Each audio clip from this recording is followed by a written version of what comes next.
രാജ്യത്തെ ചാരന്മാർക്കെതിരെ നടപടി ഘടിപ്പിച്ച് ഇറാൻ.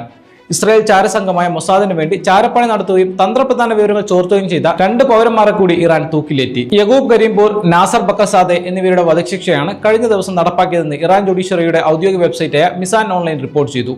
ഇറാന്റെ ഏറ്റവും പ്രധാനപ്പെട്ട ആണവ നിലയമായ നതാൻസിലെ അതീവ രഹസ്യ വിവരങ്ങൾ മൊസാദിന് കൈമാറിയതാണ് നാസർ ബക്കർസാദയ്ക്കെതിരെയുള്ള കുറ്റം. കൂടാതെ രാജ്യത്തെ പ്രധാന മതനേതാക്കളുടെയും പ്രവിശ്യ ഭരണാധികാരികളുടെയും വിവരങ്ങൾ ഇയാൾ ചോർത്തി നൽകി. യഗൂബിനെതിരെ ദൈവത്തിനെതിരെയുള്ള യുദ്ധം എന്ന കുറ്റമാണ് ചുമത്തിയത്.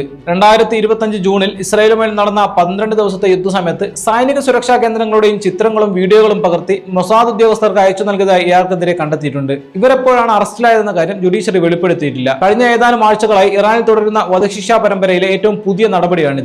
സയനിസ്റ്റ് ഭരണകൂടത്തിന് വേണ്ടി രഹസ്യാന്വേഷണ സഹകരണം നൽകിയതും ചാരപ്പണി നടത്തിയതുമാണ് ഇവർക്കെതിരെയുള്ള പ്രധാന കുറ്റം. നേരത്തെ ഇറാന്റെ ആണവ രഹസ്യങ്ങൾ ചോർത്ത് നൽകിയ മുൻ ആണവോർജ്ജ ഉദ്യോഗസ്ഥനെയും ഏതാനും ദിവസങ്ങൾക്ക് മുമ്പ് തൂക്കിലേറ്റിയിരുന്നു.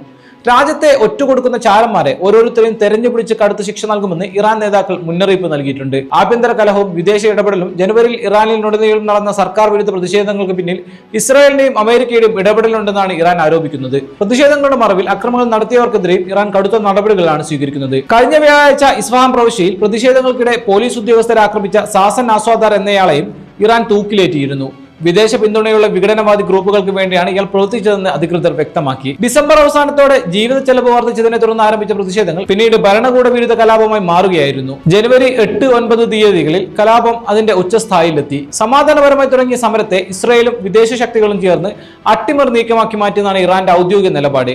ഫെബ്രുവരി 28 ഇസ്രായേലും അമേരിക്കയും ഇറാനെതിരെ നടത്തിയ ആക്രമണങ്ങളെ തുടർന്ന് മേഖലയിൽ യുദ്ധം രൂക്ഷമായിരുന്നു. ഏപ്രിൽ 8 മുതൽ പ്രാബല്യത്തിൽ വന്ന വെടിനിർത്തൽ നിലനിൽക്കെയാണ് ആഭ്യന്തര സുരക്ഷാ ഭീഷണികൾ നേരിടാൻ ഇറാൻ വധശിക്ഷാ നടപടികൾ വേഗത്തിലാക്കുന്നത്.